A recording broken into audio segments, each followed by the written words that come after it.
എല്ലാവർക്കും ആത്മനമസ്കാരം. ഇന്നത്തെ നമ്മുടെ സത്സംഗം ആരംഭിക്കുകയാണ്.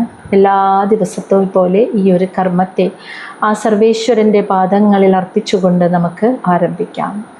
ഭാഗവതം പറയാനും കേൾക്കാനുമുള്ള അനുഗ്രഹവും അനുവാദവും നൽകണേ പരമേശ്വര. ഓം നമഃ ശിവായ. ഓം ഗും ഗുരുഭ്യോ നമഃ. ഓം നമോ നാരായണായ.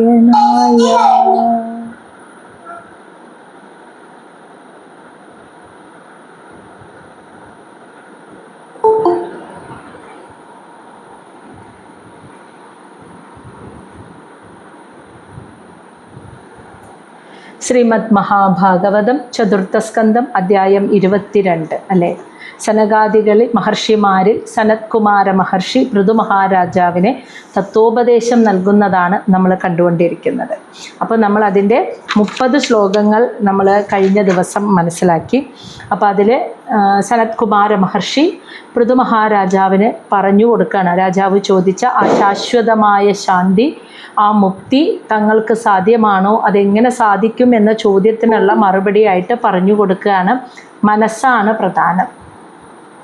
മനസ്സ് ഭൗതിക വിഷയങ്ങളിലേക്ക്, ഈ ലോകത്ത് കാണുന്ന മറ്റുള്ള വസ്തുക്കളിലേക്കും വിഷയങ്ങളിലേക്കും ആകൃഷ്ടമാവാതെ ഭഗവാനിലേക്ക് ചേർത്ത് വെക്കണം. മനസ്സാകുന്ന മുന്തിരിവള്ളിക്ക് എന്തെങ്കിലും ഒന്ന് കിട്ടാതെ ഒറ്റയ്ക്ക് നിൽക്കാൻ പറ്റില്ല, മനസ്സുണ്ടാവില്ല. അപ്പോൾ മനസ്സിനെ ഭഗവാനിലേക്ക് ചേർത്ത് വയ്ക്കുമ്പോൾ മറ്റു വിഷയങ്ങളിലോടുള്ള ആസക്തി എല്ലാം പോകുന്നു. അപ്പോൾ അതിന് എന്തൊക്കെ പരിശീലന മാർഗങ്ങൾ, എങ്ങനെ നമ്മൾ ചെയ്യണം, എങ്ങനെ ജീവിക്കണം എന്ന മാർഗങ്ങളെയൊക്കെ പറഞ്ഞു കൊടുത്തു. എന്നിട്ട് പറയാണ്, ശരീരത്തിൽ മനസ്സും ബുദ്ധിയും ഇരിക്കുമ്പോൾ, അതായത് നമ്മളിങ്ങനെ ജീവനോടെ നമ്മളിങ്ങനെ ജീവിക്കുമ്പോൾ തന്നെ ജാഗ്രതാവസ്ഥയിൽ ഉണർന്നിരുന്നു കൊണ്ട് നമ്മുടെ കർമ്മങ്ങളൊക്കെ ചെയ്യുന്ന അവസ്ഥയും, അതോടൊപ്പം നമ്മൾ സുഖമായിട്ട് സ്വപ്നം ഒന്നും അതായത് നമ്മുടെ ശരീരവും മനസ്സും ഒന്നും, ശരീരം അനങ്ങുന്നില്ലെങ്കിലും മനസ്സുകൊണ്ട് നമ്മൾ സ്വപ്നം കാണുന്നൊരവസ്ഥയുണ്ടല്ലോ. ഇത് രണ്ടുമല്ലാത്ത സുഷുപ്തി എന്ന ഒരവസ്ഥയെ, അത് ഈ ശരീരത്തിൽ മനസ്സും ബുദ്ധിയും ഇരിക്കുമ്പോൾ തന്നെ ഈ ഒരു നിശ്ചലാവസ്ഥയെ അനുഭവിച്ചറിയാൻ സാധിക്കണം. അതിന് പറ്റാത്തതിൻ്റെ കാരണം എന്താണെന്ന് വെച്ചാൽ, ശരീരത്തിൽ മനസ്സിൽ ഇരിക്കുമ്പോൾ, മനസ്സ് സ്ഥിതി ചെയ്യുമ്പോൾ തന്നെ കണ്ണാടിയിലോ ജലത്തിലോ നമ്മൾ നമ്മുടെ പ്രതിബിംബത്തെ കാണുമ്പോൾ ഇതാണ് ഞാൻ എന്ന് നമ്മൾ ചിന്തിക്കുന്നു, മനസ്സുകൊണ്ട് ചിന്തിക്കുന്നു. അപ്പോൾ അതല്ലാത്തതൊന്നും ഞാനല്ല എന്ന അവസ്ഥയെ വരുന്നു. അങ്ങനെ വരുമ്പോൾ, അതാണ് 30ാമത്തെ ശ്ലോകം, അങ്ങനെ വരുമ്പോൾ ഈ കാണുന്ന കണ്ണുകൊണ്ട്, ഇന്ദ്രിയങ്ങൾ കൊണ്ട് അനുഭവിച്ചറിയുന്ന ഭൗതിക വിഷയങ്ങളെക്കുറിച്ച് മനസ്സിൽ സദാ ചിന്തകൾ വരികയും മനസ്സ് പ്രക്ഷുബ്ധമാകുന്നു. അപ്പോൾ എന്താ സംഭവിക്കുന്നത്? പ്രക്ഷുബ്ധമായ മനസ്സിന് ബുദ്ധിയെ നേരായ വഴിയിലേക്ക് നയിക്കാൻ പറ്റില്ല. അപ്പോൾ ബുദ്ധിയുടെ വിവേകശക്തി നശിച്ചു പോകുന്നു. എന്ന് വെച്ചാൽ, ഒരു തടാകത്തിൻ്റെ അരികിലിരിക്കുന്ന പുല്ലുകൾ ആ തടാകത്തിലെ ജലത്തെ വലിച്ചെടുത്ത് സ്വയം വളരുന്നത് പോലെ മനസ്സ് ആ ഇന്ദ്രിയങ്ങളിലേക്ക്, പഞ്ചേന്ദ്രിയങ്ങൾ കൊണ്ടുവന്ന് തരുന്നതിനെ വലിച്ചെടുത്ത് ആ വിഷയങ്ങളിൽ പെട്ടിട്ട് മനസ്സങ്ങനെ വളർന്ന് മുന്നോട്ട് പോകുന്നു, ചിന്തകളിൽ പ്രക്ഷുബ്ധമായി. അപ്പോൾ ബുദ്ധിക്ക് നാശം സംഭവിക്കുന്നു, വിവേക ബുദ്ധി ഉദിക്കുന്നില്ല. അങ്ങനെ വരുമ്പോൾ എന്താണ്? അതാണ് ശ്ലോകം 31 പറയുന്നത്. ബ്രശ്യതി, നല്ലോണം ശ്രദ്ധിച്ച് കേൾക്കണം, അപ്പോഴേ ഇതിൻ്റെ ശരിയായ വശം നമുക്ക് മനസ്സിലാവുള്ളൂ. ബ്രശ്യതി അനു സ്മൃതി ചിത്തം ജ്ഞാനഭ്രംശഃ സ്മൃതിക്ഷയേ തത് രോധം കവയഃ പ്രാഹുഃ ആത്മ അഭന്നവം അപഹ്നവം ആത്മനഃ. ബ്രശ്യതി അനു സ്മൃതി ചിത്തം ജ്ഞാനഭ്രംശഃ സ്മൃതിക്ഷയേ തത് രോധം കവയഃ പ്രാഹു ആത്മ അഭന്നവം ആത്മനഃ. ബ്രശ്യതി, നശിച്ചു പോകുന്നു എന്ന്. അനു, പിന്നാലെ. അനു എന്ന് വെച്ചാൽ തുടർന്ന്. അതായത് തൊട്ടു മുന്നേ പറഞ്ഞില്ലേ, മനസ്സിൽ ഇങ്ങനെ ഓരോരോ കാണുന്നതും കേൾക്കുന്ന ഇന്ദ്രിയങ്ങൾ കൊണ്ടുതരുന്ന വിഷയങ്ങളിൽ മനസ്സ് പെട്ടുപോകുമ്പോൾ ചിന്തകൾ വരും. ഒരുപാട് കാര്യങ്ങളെക്കുറിച്ച് ചിന്തിക്കുമ്പോൾ വിവേക ബുദ്ധി നശിച്ചു പോകുമെന്ന് പറഞ്ഞില്ലേ. അതിന് പിന്നാലെ സ്മൃതി, ഓർമ്മ നഷ്ടപ്പെട്ടു പോകുന്നു. എന്തിനെക്കുറിച്ച്? അതായത് നമ്മൾ ഇന്നലെ ചെയ്തത്, മിനിഞ്ഞാന്ന് ചെയ്തതിനെ കുറിച്ചുള്ള ഓർമ്മ നഷ്ടപ്പെട്ടു പോകുന്നു എന്നല്ല അതിൻ്റെ അർത്ഥം. ഗർഭത്തിൽ ആ സൂക്ഷ്മ ശരീരം അമ്മയുടെ ഗർഭത്തിലേക്ക് എടുക്കുമ്പോൾ തന്നെ ചിന്തിക്കുന്നത് എന്താ? ഈ ശരീരം കൊണ്ടെങ്കിലും എനിക്ക് എന്നെ അറിയാൻ സാധിക്കണം എന്ന് ചിന്തിച്ചിട്ടാണ് ഗർഭത്തിൽ ആ സൂക്ഷ്മ ശരീരം കിടന്ന് ഒരു ശരീരത്തെ ഉണ്ടാക്കുന്നത്. ഒരു ശരീരത്തെ സ്വീകരിച്ച് വളർന്നു വരുമ്പോൾ ഗർഭത്തിൽ കിടക്കുന്ന ആ കാലം ചിന്തിക്കുന്നത്, ആ മനസ്സ് ചിന്തിക്കുന്നത്, ഈ ശരീരത്തിൽ ഇരിക്കുമ്പോഴെങ്കിലും ഈ ജന്മത്തിലെങ്കിലും എനിക്ക് ഞാൻ ആരാണ്, എന്നെ എനിക്കറിയാൻ കഴിയണം, ആത്മാവിനെ അറിയാൻ കഴിയണം എന്ന ഒരു ചിന്തയുണ്ടായിരുന്നു. പക്ഷെ പുറത്തേക്ക് വരുമ്പോൾ എന്താ സംഭവിക്കാം? ഈ ഒരു കണ്ണും കാതും ചെവിയും കൊടുന്നു തരുന്ന വിഷയങ്ങളിൽ മനസ്സ് പെട്ടുപോകുന്നു. അപ്പോൾ ഉള്ളിൽ കിടക്കുമ്പോൾ മനസ്സിന് ഇതൊന്നും കാണാൻ പറ്റുന്നില്ലല്ലോ. അപ്പോൾ മനസ്സിന് ഈ സ്മൃതിയുണ്ട്, ഞാൻ ആരാണ്, ആത്മാവാണ്, ആത്മാവിനെ അറിയണം എന്ന സ്മൃതിയുണ്ട്.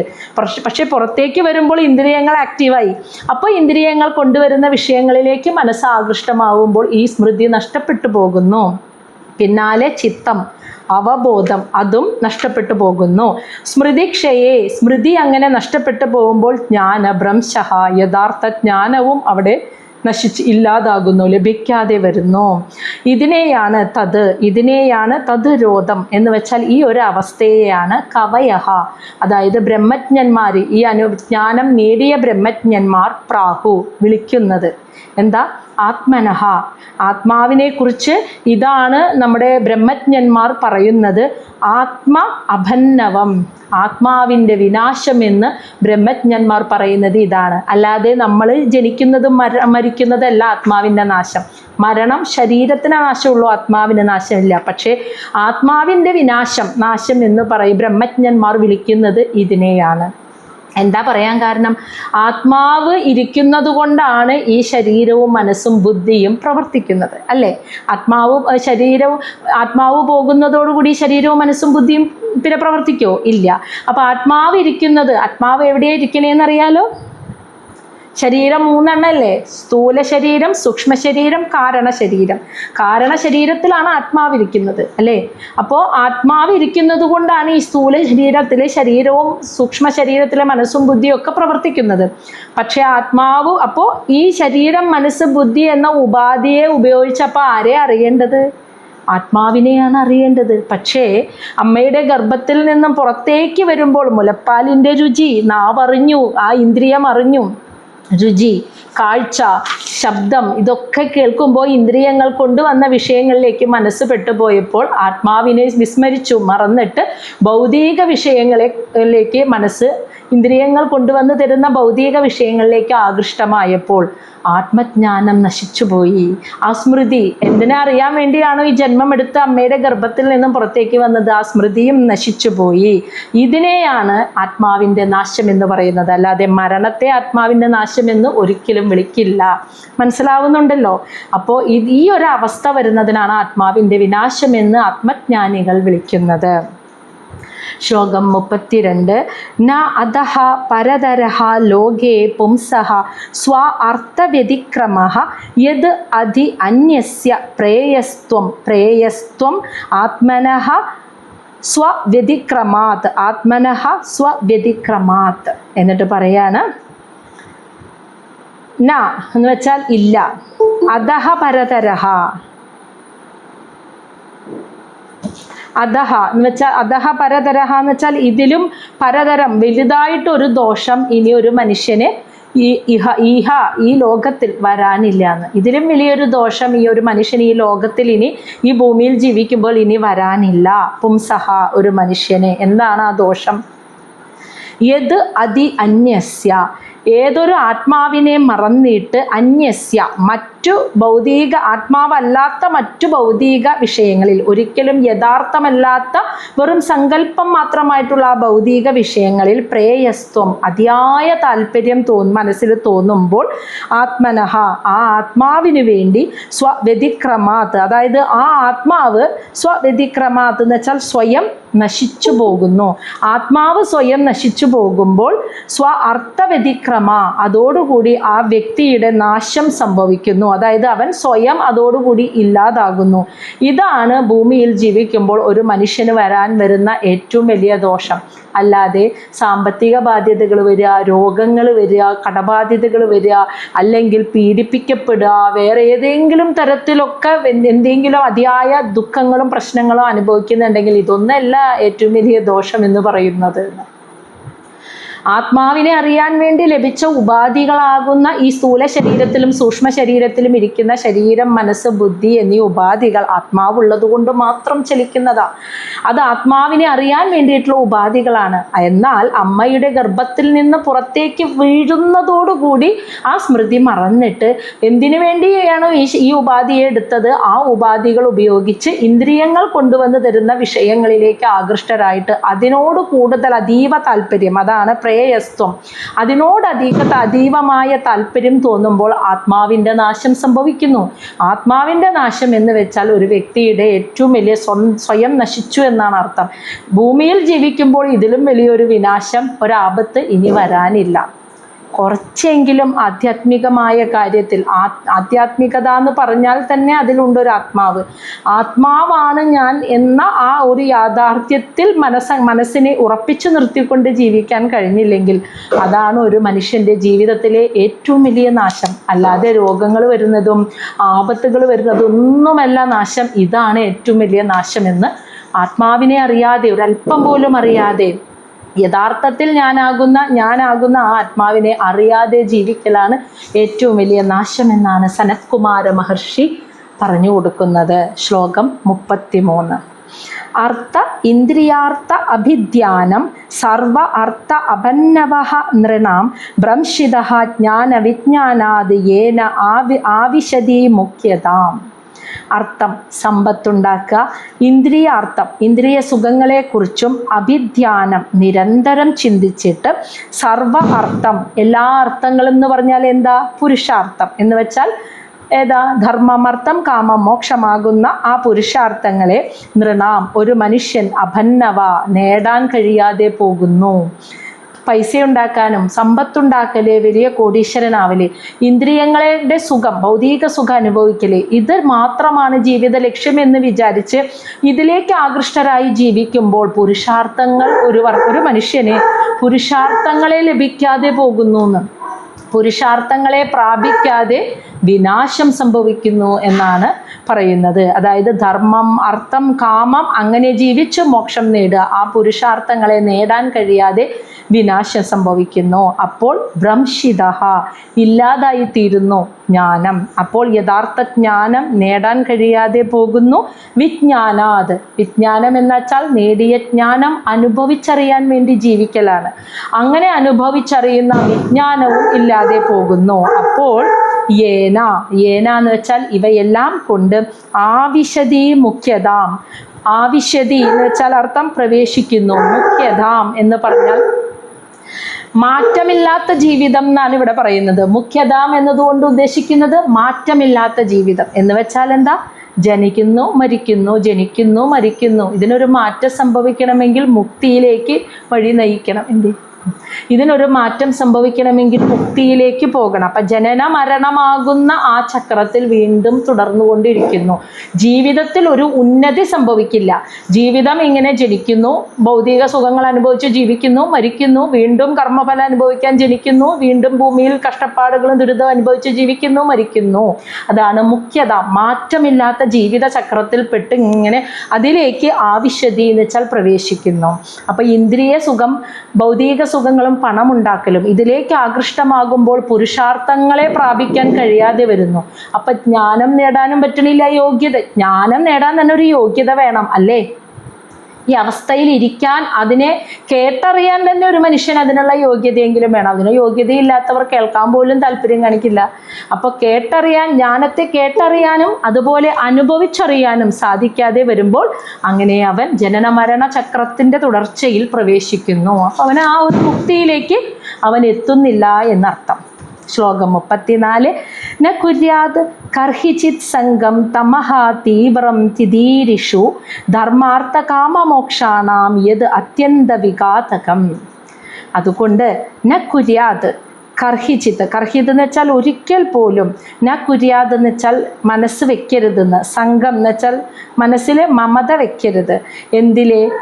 തമഹ തീവ്രം എന്ന് വെച്ചാൽ അജ്ഞാനമാകുന്ന അന്ധകാരത്തിൽ, തീവ്രമായ അജ്ഞാനത്തിൻ്റെ അന്ധകാരത്തിലേക്ക്, അതായത് ഈ ഭൗതിക ലോകത്ത് കാണുന്ന ഒരു വിഷയങ്ങളിലേക്കും നിങ്ങൾ തിദീരിഷു ഇതിൽ നിന്നൊക്കെ ഒരു മുക്തി നേടണമെന്ന് ആഗ്രഹിക്കുന്നവനാണെങ്കിൽ ഈ ലോകത്ത് കാണുന്ന അയഥാർത്ഥമായ വസ്തുക്കളിലേക്കൊന്നും മമത, സംഘം, അറ്റാച്ച്മെൻ്റ് വെക്കരുത്. മനസ്സ് വെക്കരുതെന്നല്ല, മനസ്സിൽ ഒരു അറ്റാച്ച്മെൻറ്റ്, ഒരു സംഘം നിങ്ങൾ വെക്കാതിരിക്കൂ. ഇതിൽ നിന്നൊക്കെ മുക്തനാകണമെന്നാണ് ആഗ്രഹിക്കുന്നതെങ്കിൽ കേട്ടോ. അതാണ് തിതീരിഷു. ഈ ഒരു അജ്ഞതയെ മറികടക്കാൻ ആഗ്രഹിക്കുന്നവരാണ് നിങ്ങളെങ്കിൽ തീർച്ചയായും ഈ ലോകത്ത് കാണുന്ന അയഥാർത്ഥമായ, കാരണം ഇതെല്ലാം ഇവിടെ കാണുന്നതെല്ലാം സത്വരജ തമോ ഗുണങ്ങളുടെ തോതിൽ വരുന്ന വ്യതിയാനത്താൽ ഉണ്ട് എന്ന് നമുക്ക് തോന്നുന്നതാണ്. അതറിയാലോ, അതുകൊണ്ടാണ് അയഥാർത്ഥം. യഥാർത്ഥമായത് ആത്മാവുള്ളൂ, അതിനെ കാണാൻ പറ്റില്ല, ഇന്ദ്രിയങ്ങൾ കൊണ്ട് അനുഭവിക്കാൻ പറ്റില്ല. അതുകൊണ്ട് ഇന്ദ്രിയങ്ങൾ കൊണ്ട് അനുഭവിക്കാൻ പറ്റാത്തതൊന്നും ഈ ലോകത്തില്ല എന്ന് നമ്മൾ വിശ്വസിക്കുന്നു. അനുഭവിക്കാൻ പറ്റുന്നതാണ് യഥാർത്ഥം എന്ന് വിശ്വസിക്കുന്നു. ഇതിനെയാണ് മായ എന്ന് പറയുന്നത്. അപ്പം ഇതിന് ഈ അജ്ഞതയിൽ നിന്നും പുറത്ത്, ഈ മായയിൽ നിന്ന് പുറത്ത് കിടക്കണം എന്നാണ് നിങ്ങൾ ആഗ്രഹിക്കുന്നതെങ്കിൽ തീർച്ചയായിട്ടും ഈ ലോകത്ത് കാണുന്ന ഒരു വസ്തുവിനോട് സംഘം ചേരാതിരിക്കുക, ഒട്ടിച്ചേരാം. മനസ്സുകൊണ്ട് അതിനോടൊരു അറ്റാച്ച്മെൻറ്റ് വെക്കാതിരിക്കുക. അങ്ങനെ വരുമ്പോൾ ധർമ്മ അർത്ഥ കാമ മോക്ഷാണാം. അറിയാലോ, പുരുഷാർത്ഥമാകുന്ന ധർമ്മം, അർത്ഥം, കാമം, മോക്ഷം ഇവയെ യത് അത്യന്ത വിഘാതകം, ഏതാണോ അത്യന്ത വിഘാതകം, ഇവയ്ക്ക് തടസ്സമായി നിൽക്കുന്നത്, ധർമ്മം, അർത്ഥം, കാമം, മോക്ഷം, ധാർമ്മികമായ രീതിയിൽ പണം സമ്പാദിച്ച് സകല കാമങ്ങളും സാധിച്ച് അവസാനം മോക്ഷത്തിലേക്ക് എത്തുക എന്ന പുരുഷാർത്ഥത്തെ പ്രാപിക്കുന്നതിന് എന്താണോ തടസ്സം നിൽക്കുന്നത്, അത്യന്ത വിഘാതമായി നിൽക്കുന്നത്, അത് ഈ മനസ്സിൻ്റെ സംഘമാണ്, മമതയാണ്, അറ്റാച്ച്മെൻ്റാണ്. ഭൗതിക വിഷയങ്ങളോട് തോന്നുന്ന ഈ അറ്റാച്ച്മെൻ്റാണ് ഇതിന് തടസ്സമായി. പുരുഷാർത്ഥങ്ങളെ പ്രാപിക്കാൻ അല്ലെങ്കിൽ പുരുഷാർത്ഥങ്ങളിലൂടെ ജീവിക്കാൻ നമുക്ക് തടസ്സം നിൽക്കുന്നത് നമ്മുടെ മനസ്സ് ഈ വിഷയങ്ങളിൽ, മറ്റു വസ്തുക്കളിൽ ഒട്ടിച്ചേർന്ന് നിൽക്കുന്നത് മമതയുള്ളത് കൊണ്ടാണ് നമുക്ക് പുരുഷാർത്ഥങ്ങളിലൂടെ ജീവിക്കാനായിട്ട് സാധിക്കാത്തത്. ശ്ലോകം 35. തത്ര അഭി മോക്ഷ ഏവ അർത്ഥ ആത്യന്തികതയാ ഈഷ്യതേ ത്രൈവർഗഃ അർത്ഥഃ യതോ നിത്യം കൃതാന്തഭയ സംയുതഃ. തത്ര അഭി എന്നിട്ട് പറയാണ്, ഈ പുരുഷാർത്ഥങ്ങൾ പറഞ്ഞില്ലേ, ധർമാർത്ഥ കാമ മോക്ഷമാകുന്ന ഈ പുരുഷാർത്ഥങ്ങളാണ് ഉണ്ടെങ്കിൽ പോലും, 4 ഉണ്ടെങ്കിൽ പോലും, മോക്ഷ ഏവ അർത്ഥേ, മോക്ഷം എന്ന അർത്ഥമാണ് ആത്യന്തികമായും ശാശ്വതമായിട്ടും ഉള്ളത് എന്ന് ഇഷ്യതേ കരുതപ്പെടുന്നു. പുരുഷാർത്ഥങ്ങൾ 4 ഉണ്ടെങ്കിലും അതിൽ തന്നെ 4ാമത്തെ അർത്ഥമായ മോക്ഷമാണ് ശാശ്വതമായതും ആത്യന്തികമായതും എന്ന് കരുതപ്പെടുന്നു. ത്രൈവർഗ്യ അർത്ഥയതഃ ആദ്യത്തെ 3 അർത്ഥങ്ങളും എന്നും, നിത്യം എന്ന് വെച്ചാൽ എന്നും, കൃതാന്ത ഭയ സംയുത, മരണത്താൽ ആകർഷിക്കപ്പെടുന്നതാണ് എന്ന്. അതായത് മരണത്തെ നേടുന്നതാണ് എന്ന് വെച്ചാൽ ആദ്യത്തെ 3 അർത്ഥം ധർമ്മം, അർത്ഥം, കാമം ഇതെല്ലാം ഉണ്ടാകുന്നതും ഇല്ലാതാകുന്നതുമാണ്. എന്നാൽ അവസാനത്തെ അർത്ഥമാകുന്ന മോക്ഷമാണ് ശാശ്വതമായതും ആത്യന്തികമായിട്ടും വേണ്ടത്. മനസ്സിലായ? അതിലേക്ക് എത്താനുള്ള മാർഗമാണ് ആദ്യത്തെ 3 ധാർമ്മികമായ രീതിയിൽ പണം സമ്പാദിച്ച് കാമങ്ങൾ നേടുക എന്നുള്ള ആദ്യത്തെ 3. അതുകൊണ്ട് അത് ഉണ്ടാകുന്നതും മോക്ഷത്തിലെത്തിയാൽ പിന്നെ ആദ്യത്തെ 3 ഉണ്ടാ ഇല്ല, അതിലേക്ക് എത്താനുള്ള വഴി മാത്രം അത്. അതുകൊണ്ട് ആ വഴിയിൽ തുടങ്ങുന്നു, അവസാനിക്കുന്നു മുക്തിയിലെത്തിയാൽ പിന്നെ ഇത് 3 ഇല്ല. അത് മരണത്താൽ ആകർഷിക്കപ്പെടുന്നു എന്ന് വെച്ചാൽ പിന്നീട് ഇല്ലാതാകുന്നതുമാണ്. അപ്പോൾ ഉണ്ടാകുന്നതും ഇല്ലാതാകുന്നതുമാണ് ആദ്യത്തെ 3 അർത്ഥം. പക്ഷെ അവസാനത്തെ അർത്ഥമായ മോക്ഷമാണ് ശാശ്വതമായിട്ടുള്ളത്. അതിലേക്ക് എത്തണമെങ്കിൽ മനസ്സിൽ അറ്റാച്ച്മെൻറ്റ്, മമത ഈ ഒരു ലോകത്ത് കാണുന്ന ഒന്നിലും വെക്കരുത് എന്നാണ്. മമത എന്ന് പറഞ്ഞാൽ സ്നേഹമല്ല, തെറ്റിദ്ധരിക്കരുത്.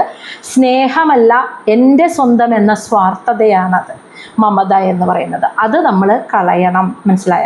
കാരണം എന്താണെന്നറിയോ അത് പറയണമെന്നത്?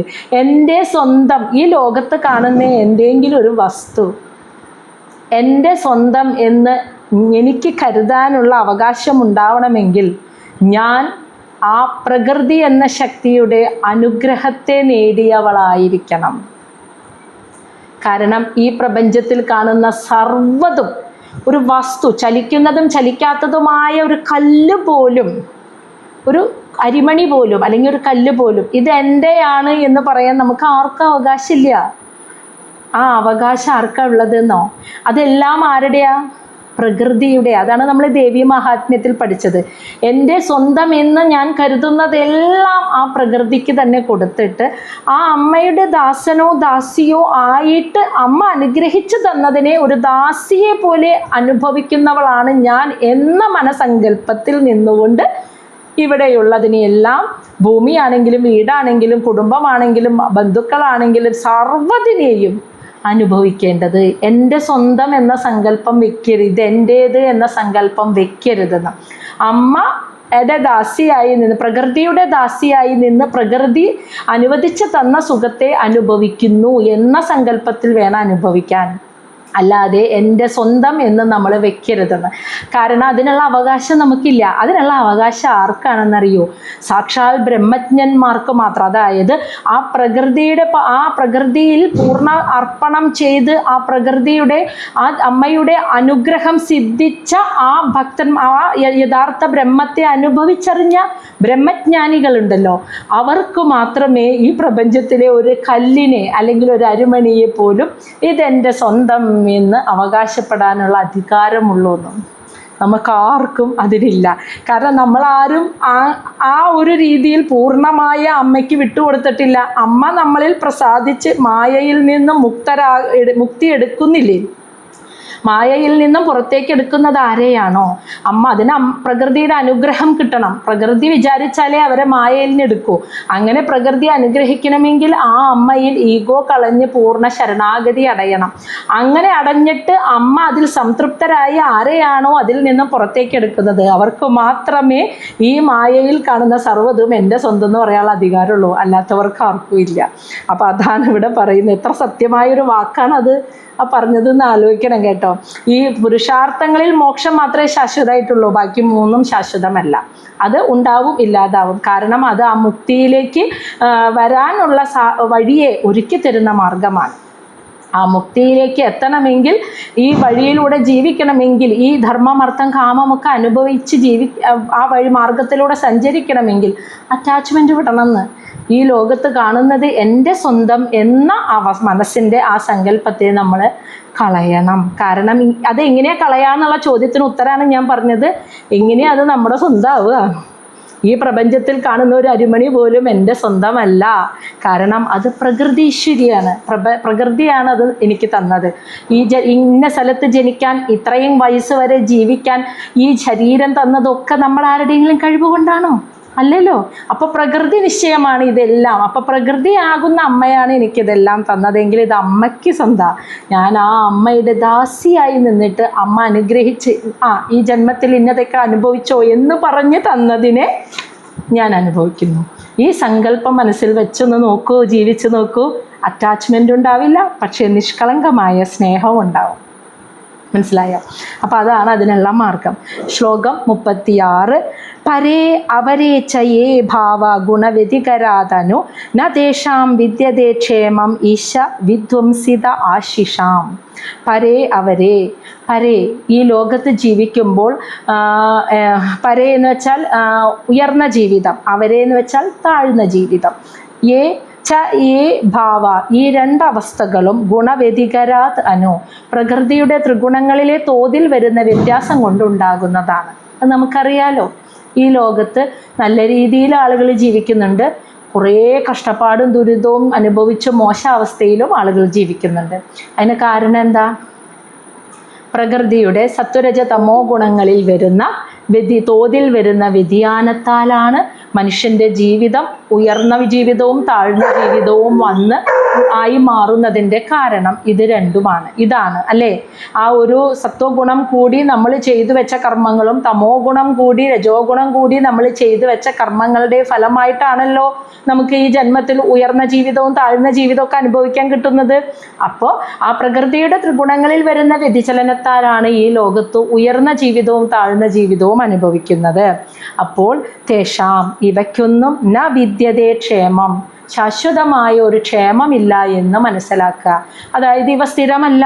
ഈ പ്രകൃതിയുടെ ത്രിഗുണങ്ങൾ ഇനിയും മാറും അല്ലേ? സത്വരജതമോ ഗുണങ്ങൾ. ഇപ്പം എന്നിലെ സത്വഗുണം കൂടി നിന്നാൽ ഞാൻ സാത്വിക കർമ്മം ചെയ്യും, രജോ ഗുണം കൂടി നിന്നാൽ ഞാൻ രാജസിക കർമ്മം ചെയ്യും, തമോ ഗുണം കൂടി നിന്നാൽ ഞാൻ താമസിക കർമ്മം ചെയ്യും. അപ്പോൾ ഇത് എന്നൊരുപോലെ നിൽക്കുമോ? ത്രിഗുണങ്ങൾ സമനിലയിൽ നിൽക്കുക എന്ന് പറഞ്ഞാൽ പിന്നെ മായയില്ല.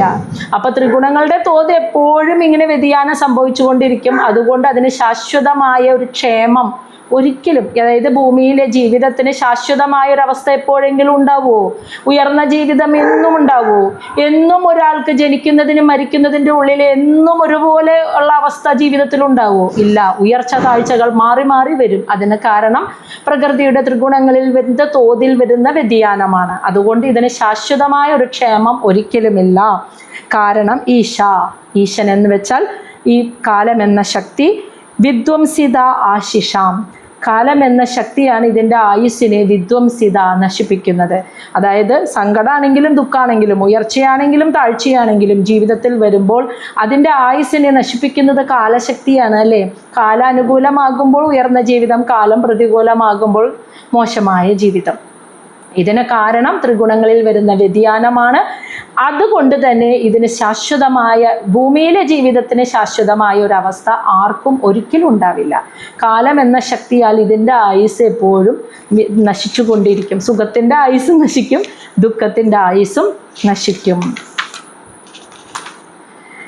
ഇനി ആ കൺക്ലൂഷനിലേക്ക് വരികയാണ് കേട്ടോ. ശ്ലോകം 37. തത് ത്വം നരേന്ദ്ര ജഗതാം അധ തസ്തുഷാം ച ദേഹേ ഇന്ദ്രിയ അസു ദിഷണ ആത്മഭി ആവൃതാനാം യഹ ക്ഷേത്രവിത് തപദയാ ഹൃദി വിശ്വക് ആവി പ്രത്യക്ഷഗാസ്തി ഭഗവൻ തം ആവേഹി സോ അസ്മി സഹ അസ്മി. ഒന്നുകൂടി വായിക്കാം. തത് ത്വം നരേന്ദ്ര ജഗതാം അധ തസ്തുഷാം ച ദേഹേ ഇന്ദ്രിയ അസു ദിഷണ ആത്മഭി ആവൃതാനാം യഹ ക്ഷേത്രവിത് തപദയാ ഹൃദി വിശ്വക് ആവിഹി പ്രത്യക്ഷഗാസ്തി ഭഗവൻ തം ആവേഹി സഹ അസ്മി. തത് ആയതുകൊണ്ട്. അപ്പം ഇവിടെ പറഞ്ഞു കൊടുത്തില്ലേ മനസ്സിൻ്റെ അവസ്ഥ എന്ന് പറഞ്ഞിട്ട് തത് ത്വം, ഇവയെല്ലാം കൊണ്ട്, ഇതൊക്കെ ആയതുകൊണ്ട് ത്വം അങ്ങ് നരേന്ദ്ര, അല്ലയോ രാജാവേ, പൃഥുമഹാരാജാവിനെ വിളിക്കുകയാണ്. അല്ലയോ രാജാവേ, തത് അതുകൊണ്ട് ത്വം അങ്ങ് എന്താണ് ചെയ്യേണ്ടതെന്നാണ് പറയുന്നത് കേട്ടോ.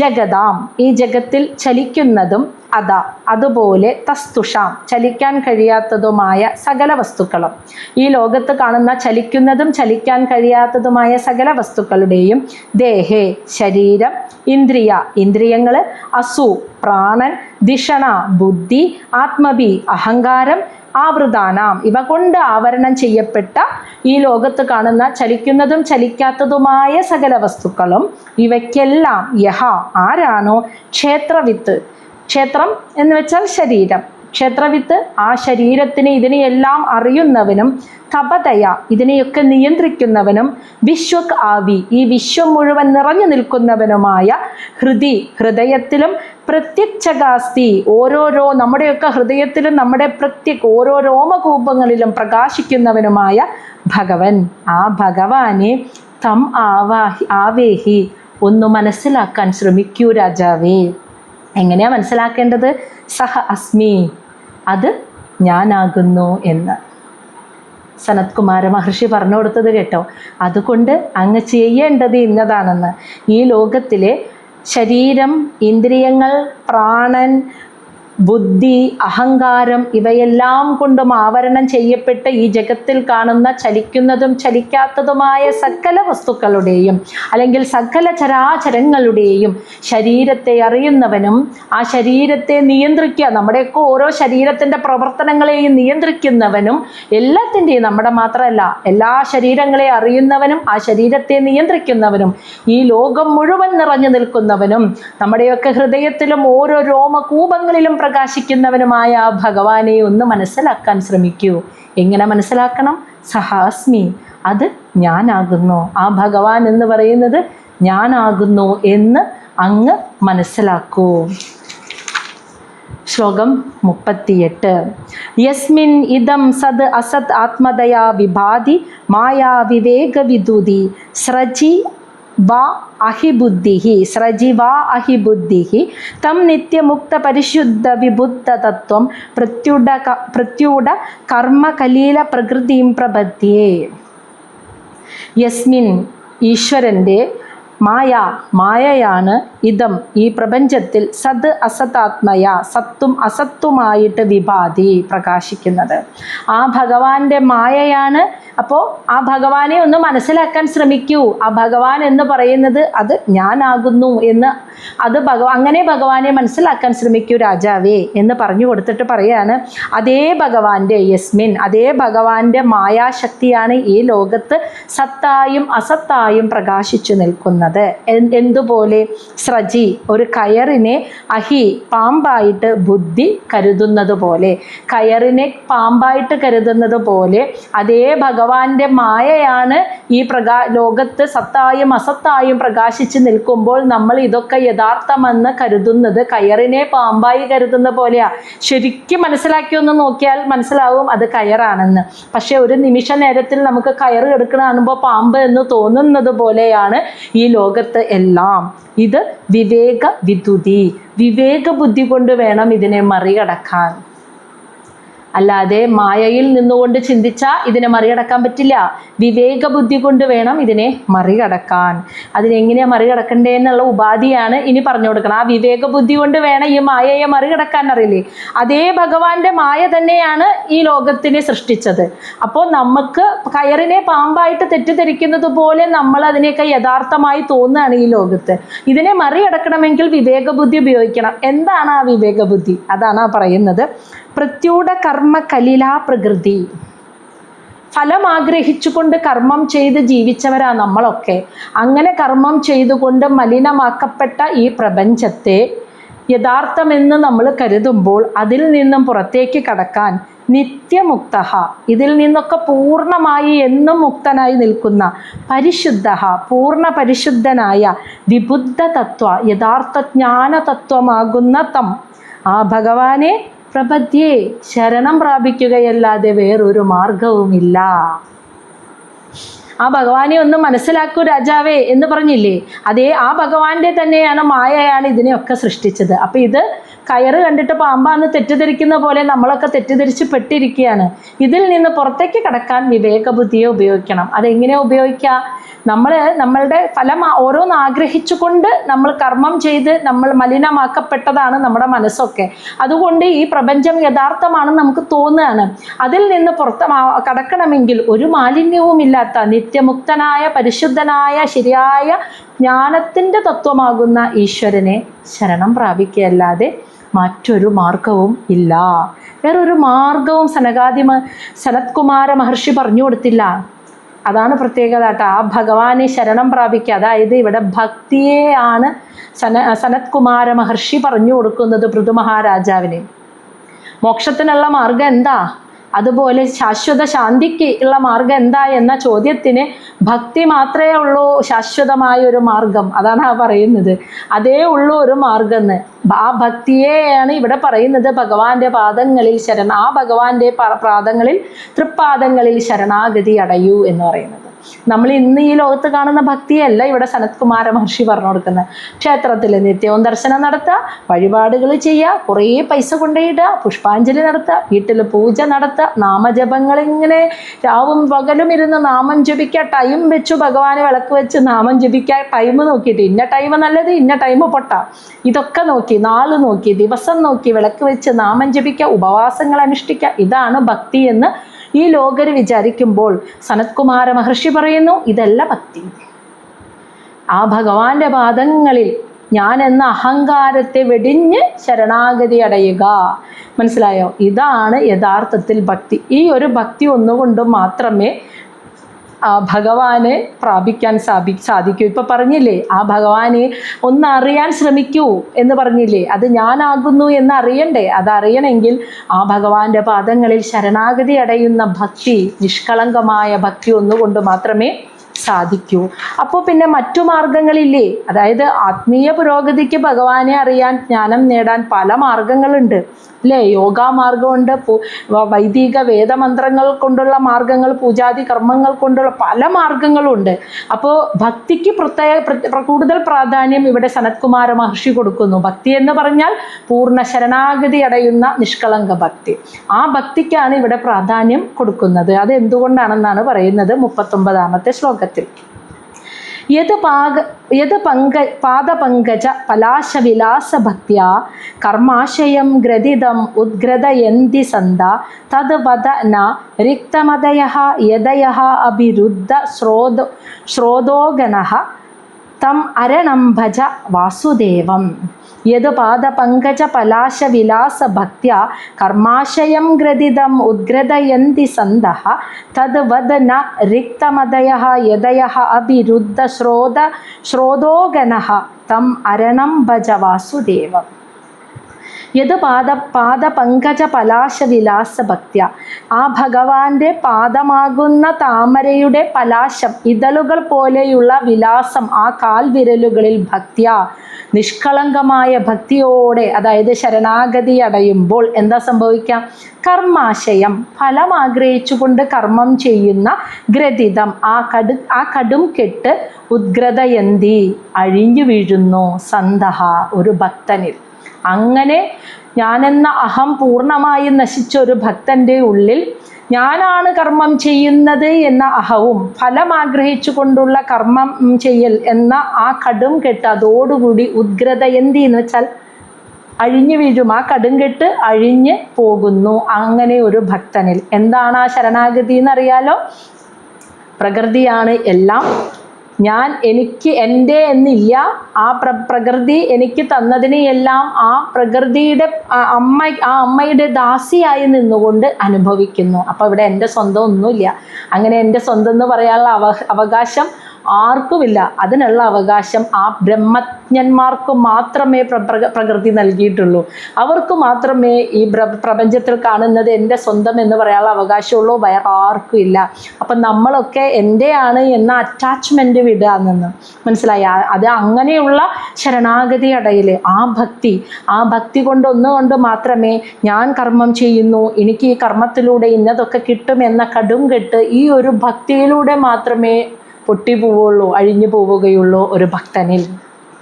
തദ്വത, ഈ ഒരു അവസ്ഥ നഹ, ഒരിക്കലും ഉണ്ടാവില്ല എന്ന് വെച്ചാൽ ആർക്ക്?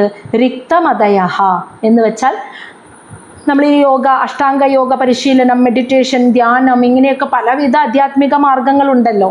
അപ്പോൾ ആ മാർഗത്തിലൂടെയൊക്കെ സഞ്ചരിച്ചിട്ട് ഈ ഒരു മറ്റു വിഷയങ്ങളിലോടൊക്കെയുള്ള ആസക്തിയൊക്കെ അങ്ങനെ ഇല്ലാതായവർക്കും രുദ്ധ ശ്രോതോഗണഃ, രുദ്ധം എന്ന് വെച്ചാൽ നിയന്ത്രിക്കുക, ഇന്ദ്രിയങ്ങളെയൊക്കെ നിയന്ത്രിച്ച് പിടിച്ച് നിയന്ത്രണത്തിലെത്തിയവർക്കും യദയഃ അഭി, എത്ര വലിയ യോഗിയാണെങ്കിൽ പോലും തദ്വദ ന, അവർക്ക് ഇങ്ങനെ ഒരു അവസ്ഥ, ഈ ഒരു പൂർണ്ണമായിട്ടും ഞാൻ എന്ന അഹം കെട്ടുപോകുന്നൊരവസ്ഥ, അഹത്തിൻ്റെ കയറ് പൊട്ടിപ്പോകുന്നൊരവസ്ഥ അവരിൽ ഒരിക്കലും ഉണ്ടാവില്ല. അതിനെ ആ ഭഗവാനിൽ ഭജവാസുദേവം, വാസുദേവനായ ഭഗവാനിൽ ശരണം പ്രാപിച്ച ഭക്തി ഒന്നുകൊണ്ട് മാത്രമേ അത് സാധിക്കുള്ളൂ. അപ്പോൾ ഭഗവാനിലേക്ക് എത്താൻ ഒരുപാട് മാർഗങ്ങളുണ്ട്. യോഗ പരിശീലനം, മെഡിറ്റേഷൻ, ധ്യാനം, ഇത് പൂജാതി കർമ്മങ്ങൾ, അങ്ങനെ പലവിധ മാർഗങ്ങൾ ഈശ്വരനിലേക്ക് എത്താൻ പല വഴികൾ ഉണ്ടെങ്കിലും ഈ ഒരു വഴിക്ക് മാത്രമേ പൂർണ്ണമായ അഹം ശമിക്കുകയുള്ളൂ എന്ന്. അത് ഏതാണ് ആ വഴി എന്നാണ് ഇവിടെ പറഞ്ഞു തന്നത്. അതായത് പൂർണ്ണ ഭക്തി എന്ന മാർഗം എന്ന് വെച്ചാൽ പൂർണ്ണ ശരണാഗതി അടയുന്ന ഭക്തി. ഭഗവാന്റെ പാദപങ്കജമാകുന്ന കാൽവിരലുകളിൽ ഞാൻ എന്നെ കൊണ്ട് വെക്കുകയാണ്, മനസ്സിലായോ? എന്നിട്ട് ഈ ലോകത്തെ എല്ലാം അനുഭവിക്കുന്നത് ഭഗവാന്റെ ദാസനായി നിന്ന സങ്കല്പം നിന്നുകൊണ്ട് അനുഭവിക്കുന്ന ഭക്തി, അതാണ് ശരണാഗതി അടയുന്ന നിഷ്കളങ്ക ഭക്തി. ആ ഭക്തി ഒന്നുകൊണ്ട് മാത്രമേ നമ്മുടെ ഉള്ളിലുള്ള അഹങ്കാരത്തിൻ്റെ, ഞാൻ ചെയ്യുന്നു, ഇതൊക്കെ ചെയ്താൽ എനിക്ക് ഇന്നതൊക്കെ കിട്ടും എന്നുള്ള അഹങ്കാരത്തിൻ്റെ കടും കെട്ട് പൊട്ടിപ്പോവുകയുള്ളൂ. അത് മറ്റു മാർഗങ്ങളിലൂടെ സഞ്ചരിക്കുന്നവർക്ക് യോഗ അനുഷ്ഠാനം, അഷ്ടാംഗ യോഗ പരിശീലനം, ധ്യാനം, ഇതൊക്കെ അനുഷ്ഠിക്കുന്ന എത്ര വലിയ യോഗ്യയാണെങ്കിൽ പോലും ഒരിക്കലും അവരിൽ ഇത് സാധ്യമല്ല എന്ന്. അവർക്ക് ഈ ഒരു അഹത്തിൻ്റെ പൂർണ്ണമായ കടുങ്കെട്ട് അഴിഞ്ഞു പോവില്ല എന്ന്. അതിന് ഈ ഒരു പരിപൂർണ ശരണാഗതി അടയുന്ന ഭക്തി ഒന്നുകൊണ്ട് മാത്രമേ അത് സാധ്യമാവുള്ളൂ എന്നാണ് പറയുന്നത്. ശ്ലോകം 40. കൃച്ഛ മഹാനിഹ ഭവാർണവം അപ്ലവ ഈശാം ഷഡ്വർഗ നക്രം അസുഖേന തിദീർഷന്തി തത് ത്വം ഹരേഹ ഭഗവതഃ ഭജനീയ അംഗ്രീം കൃത്വാ ഉഡൂപം വ്യസനം ഉത്തര ദുസ്തരാർണം. അപ്പോൾ കൃച്ഛ മഹാൻ, തരണം ചെയ്യാൻ ഭയങ്കര ബുദ്ധിമുട്ടായിരിക്കുന്നെന്ന്. തരണം ചെയ്യാൻ, അതാണ് കൃച്ഛ മഹാൻ, വളരെ ബുദ്ധിമുട്ടായിരിക്കും. ഇഹ, ഈ ജീവിതത്തിൽ, ഭവാർണവം, സംസാരസാഗരത്തെ, അപ്ലവ ഈശാം, അപ്ലവ ഈശം എന്ന് വെച്ചാൽ ഭഗവാനിൽ ശരണാഗതി അടയുന്ന ഭക്തിയില്ല, എന്നാൽ യോഗാനുഷ്ഠാനം, സാധന, ധ്യാനം എന്നിങ്ങനെയുള്ള മാർഗങ്ങളിലൂടെ ഈശ്വരനിലേക്ക് എത്താൻ ശ്രമിക്കുന്നവർക്ക് ആ സംസാര സാഗരത്തെ മറികടക്കുക എന്ന് പറഞ്ഞാൽ മഹാൻ കൃച്ഛ എന്ന് വെച്ചാൽ അത്യധികം പ്രയാസമാണെന്ന്. കാരണം അഹം ശമിക്കാൻ വേണ്ടി ഭഗവാൻ പരമാവധി പരീക്ഷണങ്ങൾ ഇട്ട് കൊടുക്കും. ധ്യാനമാർഗങ്ങൾ, മറ്റു മാർഗങ്ങൾ, മെഡിറ്റേഷൻ, യോഗമാർഗങ്ങൾ, ഇതൊക്കെ പരിശീലിക്കുന്നവരുടെ മുന്നിൽ പ്രകൃതി കുറേ തടസ്സങ്ങൾ ഇട്ട് കൊടുക്കും. കാരണം അവരുടെ ഉള്ളിൽ അഹം പോണ്ടേ. അഹം ശമിക്കണമെങ്കിൽ അവർക്ക് ശരണാഗതി അടയുന്ന ഭക്തിയില്ല. എന്നെ പൂർണ്ണമായും ഭഗവാന്റെ പാദങ്ങളിൽ അർപ്പിച്ചുകൊണ്ടുള്ള ഭക്തിയല്ല. അവരിങ്ങനെയുള്ള ചിട്ടവട്ടങ്ങളും ധ്യാന രീതികളോ യോഗാനുഷ്ഠാനങ്ങളിലൂടെയാണ് ശ്രമിക്കുന്നത്. അപ്പൊ അഹം പൂർണ്ണമായും പോണില്ല. കാരണം ഇതൊക്കെ ചെയ്യുമ്പോഴും ഞാൻ ചെയ്യുന്നു എന്ന സങ്കല്പം അവരുടെ ഉള്ളിൽ ഇരിപ്പുണ്ട്. അപ്പം അത് പോണ്ടേ. അത് പോകാത്തത് കൊണ്ട് അവർക്ക് എത്തും അവര്. പക്ഷെ അവര് ഒരുപാട് ജന്മങ്ങൾ എടുക്കേണ്ടി വരുന്നു, ഒരുപാട് ജന്മങ്ങളുടെ കടമ്പകളും അതോടൊപ്പം അവർക്ക് അതുകൊണ്ട് തന്നെ ഒരുപാട് പരീക്ഷണങ്ങളും നേരിടേണ്ടി വരും. അപ്പോൾ ആ സംസാര സാഗരത്തെ മറികടക്കുക എന്ന് പറഞ്ഞാൽ അവർക്ക് അതീവ ബുദ്ധിമുട്ടായിരിക്കും, വളരെ ബുദ്ധിമുട്ടുണ്ടായിരിക്കും. കാരണം എന്താ? ഷഡ്വർഗം, 6 ഇന്ദ്രിയങ്ങളാകുന്ന നക്രം, മുതല നിറഞ്ഞതാണ് ഈ ഒരു സംസാര സാഗരം അല്ലേ. 6 ഇന്ദ്രിയങ്ങൾ, പഞ്ചേന്ദ്രിയങ്ങളും മനസ്സ്, 6 ഇന്ദ്രിയങ്ങളാകുന്ന മുതലകൾ നിറഞ്ഞതാണ് ഈ സംസാര സാഗരം. അതുകൊണ്ട് തന്നെ അസുഖേന, എളുപ്പമല്ല, അത്ര സുഖമായിരിക്കില്ല ഈ ഒരു സംസാര സാഗരം മറികടക്കാൻ. കാരണം മനസ്സ് എപ്പോഴും ഇന്ദ്രിയങ്ങൾ കൊണ്ടുവരുന്ന വിഷയങ്ങളിലേക്ക് പോവും. അത് എത്ര യോഗാനുഷ്ഠാനത്തിലൊക്കെ ശ്രമിച്ചാലും അത് പോവും. അത് പോവാതിരിക്കണമെങ്കിൽ പ്രകൃതി വിചാരിക്കണം, മായയിൽ പെടാതിരിക്കണമെങ്കിൽ, അറിയാലോ, അത് വിചാരിക്കണമെങ്കിൽ അമ്മയുടെ പാദങ്ങളിൽ പോയിട്ട് തല വെച്ച് കൊടുക്കണം. ശരി, ഞാനില്ല അമ്മേ എന്ന് പറഞ്ഞ് അവിടെ കൊണ്ടുപോയി വീഴണം. അപ്പോഴേ നമ്മുടെ ഉള്ളിൽ അമ്മ അതിൻ്റെ ഉള്ളിൽ നിന്ന് പുറത്തേക്ക് കയറ്റൂ. അല്ലാത്ത പക്ഷം വീണ്ടും വീണ്ടും ഈ ഇന്ദ്രിയങ്ങളുടെ പിന്നാലെ മനസ്സ് പതുക്കെ അറിയാതെ അങ്ങോട്ട് പോകാൻ തുടങ്ങും. അതാണ് 6 ഇന്ദ്രിയങ്ങളാകുന്ന മുതലകൾ നിറഞ്ഞ ഈ സംസാര സാഗരത്തെ മറികടക്കുക വളരെ ബുദ്ധിമുട്ടാണ്. അസുഖേന, അത്രയും ബുദ്ധിമുട്ടുള്ളൊരു വഴിയാണത്. അതുകൊണ്ട് ഭഗവാന്റെ തിദീർഷന്തി എന്ന് വെച്ചാൽ തരണം ചെയ്യുക. 6 ഇന്ദ്രിയങ്ങളാകുന്ന മുതലകൾ നിറഞ്ഞ സംസാര സാഗരത്തെ തരണം ചെയ്യാൽ അസുഖേന വളരെ പ്രയാസമേറിയൊരു കാര്യമാണ്. അതാർക്ക്? ഭക്തിമാർഗത്തെയല്ല, മറ്റു മാർഗങ്ങളിലൂടെ ഈശ്വരനെ അനുഭവിക്കാൻ ശ്രമിക്കുന്നവർക്ക് അഹം പൂർണ്ണമായും പോവാത്തത് കൊണ്ട് ഒരുപാട് കാലങ്ങൾ എടുക്കേണ്ടി വരുന്നു, ഒരുപാട് ബുദ്ധിമുട്ടുകളും സഹിക്കേണ്ടി വരുന്നു. അതുകൊണ്ട് സനത്കുമാര മഹർഷി പറയാണ്, തത്, ആയതിനാൽ ത്വം, പൃഥുമഹാരാജാവേ, അങ്ങ് ഹരേ ഭഗവതഃ ഭജനീയ അംഗ്രം, ഭഗവാൻ ശ്രീഹരിയുടെ ആരാധ്യമായ ആ തൃപ്പാദങ്ങളെ ഉടുപം കൃത്വ, ഒരു വഞ്ചിയായിട്ട്, തരണം ചെയ്യാനായിട്ടുള്ള ഒരു ഉപാധി എന്ന് പറയുന്ന ഒരു വഞ്ചിയായിട്ട് കൃത്വ, മനസ്സിൽ കണ്ടിട്ട്, ദുസ്തരാർണം, തരണം ചെയ്യാൻ അത്യധികം ബുദ്ധിമുട്ടുള്ള ഈ സംസാര സാഗരത്തെ, വ്യസനം, ദുഃഖം നിറഞ്ഞ ഈ സാഗരത്തെ ഉത്തരഹ, സുഖമായിട്ട് കടക്കൂ എന്ന്. അതുകൊണ്ട് അങ്ങ് മറ്റു യോഗാഭ്യാസം, ധ്യാനമാർഗം ഇതിൽ കൂടെ ഒന്നും അങ്ങ് പോണ്ട. തരണം ചെയ്യാൻ അത്യധികം പ്രയാസമേറിയ ഈ വ്യസനം, ദുഃഖവും നിറഞ്ഞ ഈ സംസാര സാഗരത്തെ അങ്ങേക്ക് മറികടക്കാനായിട്ട് ഒരേ ഒരു ഉപാധി ഞാൻ പറഞ്ഞു തരാം. നേരെ പോയി ആ ആരാധ്യാർഹമായ ഭഗവാന്റെ തൃപ്പാദങ്ങളെ ഒരു മറികടക്കാനുള്ള, ഈ മുക്തിയിലേക്ക് എത്താനും ശാശ്വത ശാന്തി നേടാനും ഇതിനെ മറികടക്കാനുള്ള ഒരു വഞ്ചി എന്ന ഉപാധിയായി കണ്ടുകൊണ്ട് പോയി ആ തൃപ്പാദങ്ങളിൽ ശരണാഗതി അടയൂ. ഈ ഒരു മാർഗം അങ്ങ് സ്വീകരിച്ചാൽ മതി.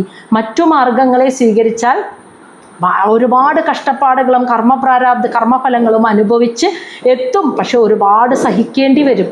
അപ്പോൾ അങ്ങ് ആ മാർഗത്തിലൂടെ പോവാതെ ഈ മാർഗത്തിലൂടെ വരൂ എന്ന് സനത്കുമാര മഹർഷി പൃഥു മഹാരാജാവിനെ ഉപദേശിച്ചു കൊടുത്തുകൊണ്ട് അവിടെ നിർത്തുകയാണ് കേട്ടോ. അപ്പോൾ മഹാരാജാവ് ചോദിച്ച ചോദ്യത്തിന് എത്ര വ്യക്തമായിട്ടാണ് സനത്കുമാര മഹർഷി മറുപടി. ഏതാണ് ഏറ്റവും നല്ല മാർഗം, എന്താണ് അതെങ്ങനെയാണ് അതിൽ കൂടെ പോകേണ്ടത് എന്നൊക്കെ പറഞ്ഞു കൊടുത്തു. ശ്ലോകം 41. മൈത്രേയ ഉവാച സഹ ഏവം ബ്രഹ്മപുത്രേണ കുമാരേണ ആത്മമേധസ ദർശിത ആത്മഗതി സമ്യക് പ്രശസ്യ ഉവാച തം നൃപഃ.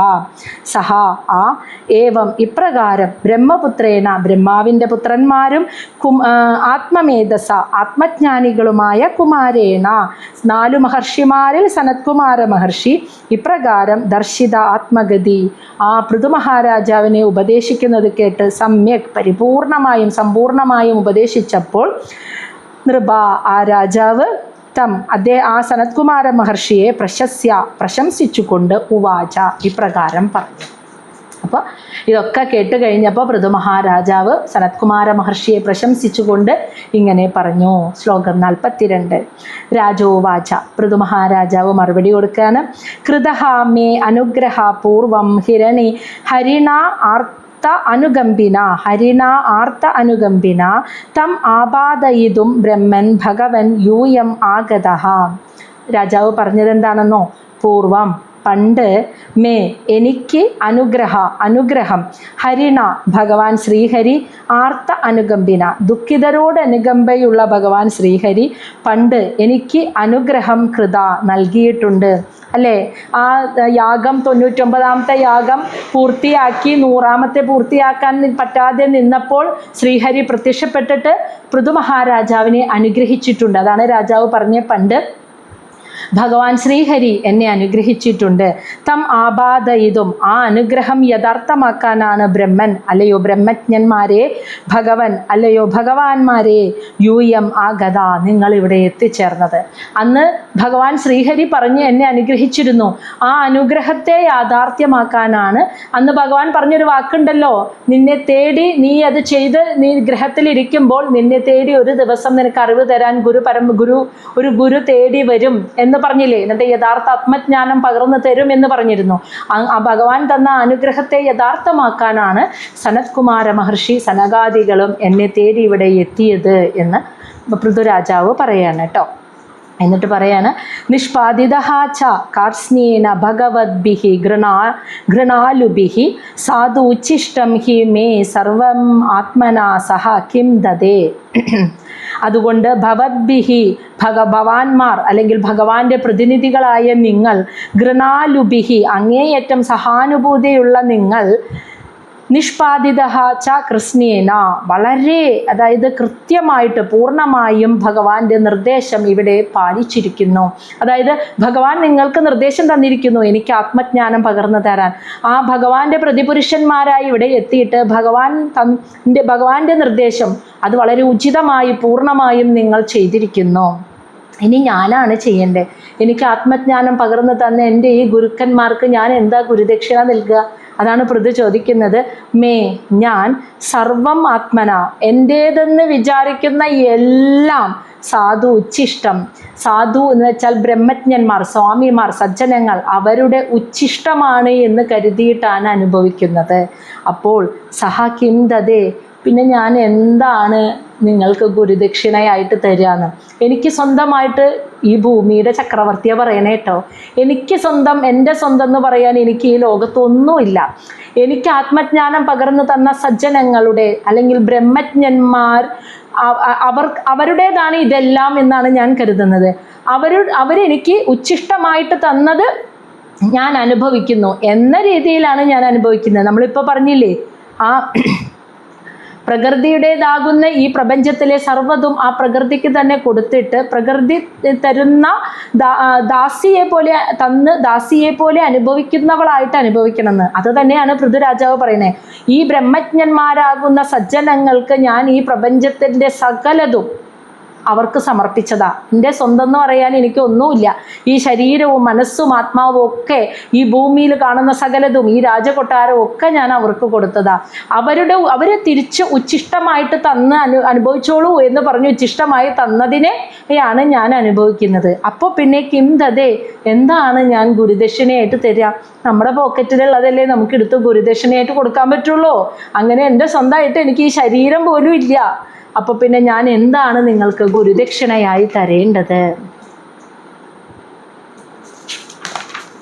ശ്ലോകം 44. പ്രാണാധാരാ സുധാ ബ്രഹ്മൻ ഗൃഹാഹ ച സപരിച്ഛദ രാജ്യം ബലം മഹി കോശ ഇതി സർവം നിവേദിതം. ബ്രഹ്മൻ അല്ലയോ ബ്രഹ്മജ്ഞ, പ്രാണ അതായത് എൻ്റെ പ്രാണൻ, ധാര എൻ്റെ ഭാര്യ, സുധ സന്താനങ്ങൾ, ഗൃഹാച്ച പരിച്ഛദ അതായത് ഗൃഹം എന്ന് വെച്ചാൽ ഭവനം, സഹ എന്ന് വെച്ചാൽ കൂടി, പരിച്ഛദ എന്ന് വെച്ചാൽ എല്ലാ സാമഗ്രികളും, എല്ലാ വീടിനുള്ളിലെ എല്ലാ സാമഗ്രികളും അടക്കമുള്ള വീട്, എൻ്റെ പ്രാണൻ, ഭാര്യ, മക്കള്, ഇനി രാജ്യം ഈ രാജധാനി, ബലം എൻ്റെ ശക്തി, മഹി ഈ ഭൂമി, കോശഹ ഈ ഖജനാവ്, ഇതി ഇവയെല്ലാം സർവം നിവേദിതം ഇവയെല്ലാം ഞാൻ ആ സജ്ജനങ്ങൾക്ക് സമർപ്പിച്ചതാണ്.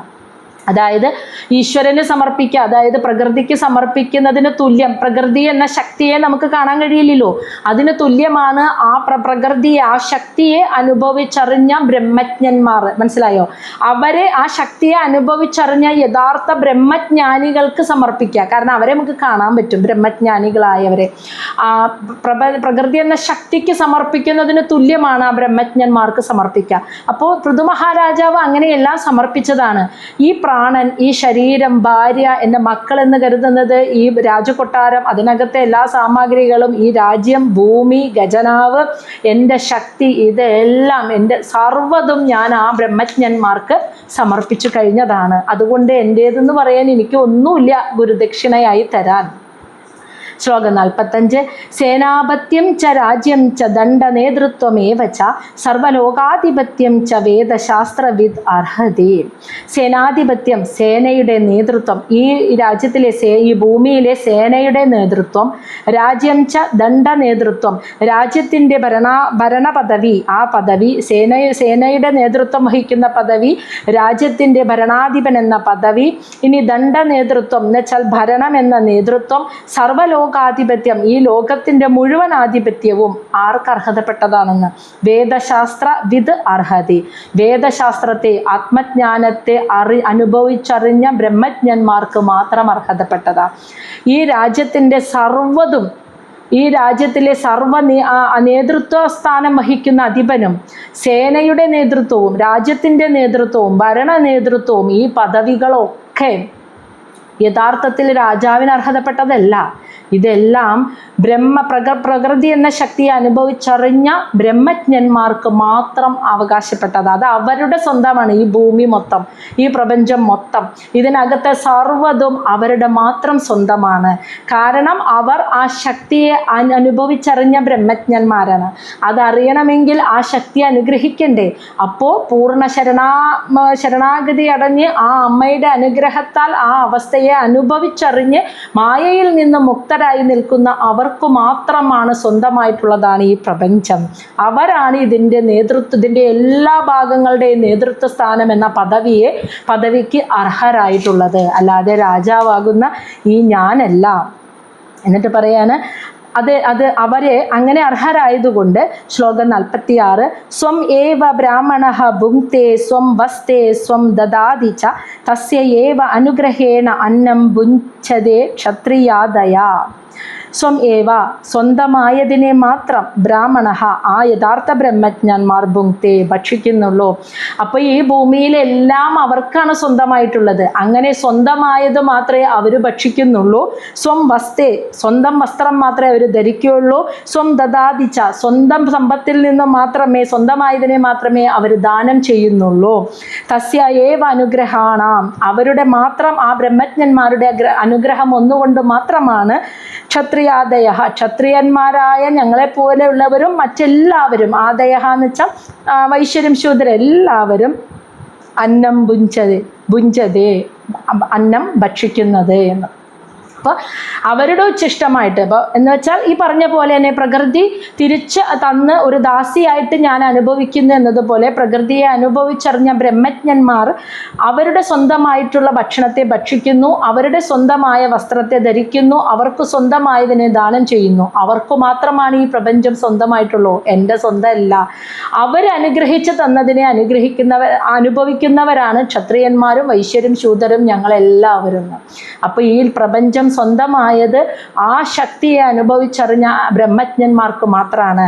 നമുക്കാർക്കും ഇതെൻ്റെ സ്വന്തം എന്ന് പറയുന്ന മമതയെ വെക്കാനുള്ള അവകാശമില്ല എന്ന് പൃഥു മഹാരാജാവ് സനത്കുമാര മഹർഷി പറഞ്ഞു കൊടുത്തത് ശരിക്കും മനസ്സിലായി. അതുകൊണ്ട് എനിക്ക് ഗുരുദക്ഷിണയായിട്ട് എന്താ ഞാൻ തരിക? എനിക്ക് സ്വന്തം ഒന്നുമില്ല ഈ ലോകത്ത്.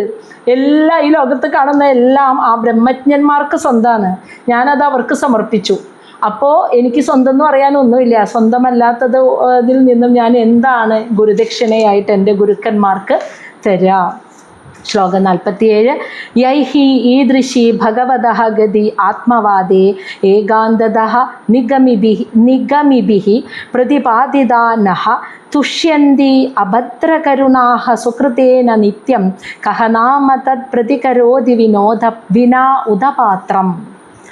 യൈഹി ആ ബ്രഹ്മജ്ഞന്മാർ ഈ ദൃശി ഇപ്രകാരം ആത്മവാദേ ആത്മീയമായ കാര്യങ്ങളിൽ ഭഗവതഃ ഭഗവാനെക്കുറിച്ച് ഗതിഹി ഭഗവാനെക്കുറിച്ചുള്ള ആ ഭഗവാനിലെത്താനുള്ള വഴി ആ ബ്രഹ്മജ്ഞന്മാരാണ് ഈ ദൃശി ഇപ്രകാരം നമുക്ക് പറഞ്ഞു തരുന്നത്. അതെങ്ങനെയാ? ഏകാന്തത സമ്പൂർണമായ ധാരണ. അതായത് ആത്മീയമായ വഴിയിൽ ഈശ്വരനിലെത്താൻ, ആത്മീയ പാതയിൽ ഈശ്വരനിലേക്ക് എത്താനുള്ള വഴി നമുക്ക് പറഞ്ഞു തരുന്നത് ആ ബ്രഹ്മജ്ഞന്മാരാണ്. ഏകാന്തത എന്ന് വെച്ചാൽ അർത്ഥം ആ ഏകാന്തമായ രീതിയിൽ സമ്പൂർണമായ ആ ഈശ്വരനെ എന്ന ജ്ഞാനത്തെ ധാരണയിൽ കൊണ്ടുവന്ന് നിഗമിഭിഹി അതിനെ അനുഭവജ്ഞാനത്തിലൂടെ മനസ്സിലാക്കി ആ നിഗമിഭിഹി എന്ന് വെച്ചാൽ തെളിവുകൾ, ആ തെളിവുകളിലൂടെ നഹ ഞങ്ങളെപ്പോലെയുള്ളവർക്ക് പ്രതിപാദിത പറഞ്ഞു തന്നത് ആ ബ്രഹ്മജ്ഞന്മാരാണ്.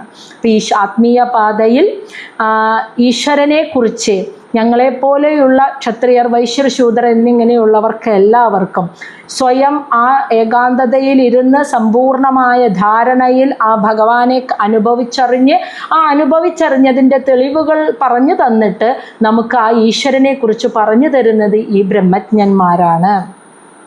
അഭദ്രകരുണ അളവില്ലാത്ത കാരുണ്യമുള്ള ബ്രഹ്മജ്ഞന്മാർ സുകൃതേന നിത്യം തുഷ്യന്തി സ്വകൃതേന സ്വന്തം കർമ്മത്തിൽ, അതായത് സാധാരണക്കാർക്ക് ഭഗവാനെ കുറിച്ച് പറഞ്ഞു കൊടുക്കുക എന്ന ആ കർമ്മത്തിൽ നിത്യം എന്നും തുഷ്യന്തി പൂർണ്ണ സംതൃപ്തരാണ് അവർക്ക് ഇങ്ങോട്ട് ഒന്നും വേണ്ട. അവരനുഭവിച്ചറിഞ്ഞ് ആ സത്യത്തെ മറ്റുള്ള സാധാരണ മനുഷ്യർക്ക് പറഞ്ഞു കൊടുക്കുക എന്ന ഒരു കർമ്മത്തിൽ പൂർണ്ണ സംതൃപ്തരായിരിക്കുന്നവരാണ് അവര്. അപ്പോൾ കഹനാമ തത് പ്രതികരോതി എന്താണ് പ്രത്യുപകാരം, പ്രതിപ്രവർത്തനമായിട്ട് ഇനി ഞാൻ എന്താണ് നിങ്ങൾക്ക് തരേണ്ടത്?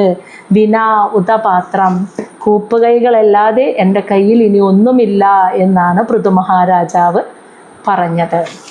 കാരണം എനിക്ക് സ്വന്തം ഒന്നുമില്ല. അറ്റാച്ച്മെൻറ്റ്, മമത പൂർണ്ണമായിട്ടും പൃഥുവിൻ്റെ ഉള്ളിൽ നിന്ന് പോയി. എൻ്റേതെന്ന് പറയാൻ എന്തെങ്കിലും ഇവിടെ ഉണ്ടെങ്കിലല്ലേ എനിക്ക് ഗുരുദക്ഷിണയായി തരാൻ പറ്റുള്ളൂ. എനിക്ക് ഒന്നുമില്ല ഭഗവാന്മാരെ. ആ സനകാദികളോട് പറയാണ്, ബ്രഹ്മജ്ഞന്മാർക്ക് സ്വന്തമായ, നിങ്ങളെപ്പോലെയുള്ള ബ്രഹ്മർഷിമാർക്ക് സ്വന്തമായതാണ് ഈ പ്രപഞ്ചം. കാരണം നിങ്ങളാണ് ആ പ്രകൃതി എന്ന ശക്തിയുടെ പ്രതിപുരുഷന്മാർ. അപ്പം നിങ്ങൾക്ക് സ്വന്തമായതാണിത്. അപ്പം നിങ്ങളാണ് സാധാരണ മനുഷ്യനെ ആ ഈശ്വരനെ അനുഭവിച്ചറിഞ്ഞ ജ്ഞാനം തെളിവുകൾ കൊടുത്തുകൊണ്ട് ഭഗവാനെക്കുറിച്ച് പറഞ്ഞു കൊടുക്കുന്നത്. അങ്ങനെ പറഞ്ഞു കൊടുക്കുക എന്ന ആ കർമ്മത്തിൽ പൂർണ്ണ സംതൃപ്തരായിരിക്കുന്നവരാ നിങ്ങൾ എന്നും. അപ്പോൾ നിങ്ങൾക്ക് ഇനി ഇതിന് എന്താ ഞാൻ പ്രതിപ്രവർത്തനമായിട്ട് തിരിച്ചു തരേണ്ടത്? ഇത്രയും വലിയ അറിവ് പകർന്നു തന്നതിന് കൂപ്പ് കൈകളല്ലാതെ എൻ്റെ കയ്യിൽ ഒന്നുമില്ല എന്ന് പൃഥു മഹാരാജാവ് സനത്കുമാര മഹർഷിയോട് പറയുന്നിടത്ത് നമ്മൾ ഇന്ന് നിർത്തുകയാണ്. ഇനി ഇതിൻ്റെ ബാക്കി നമുക്ക് നാളെ എടുക്കാം.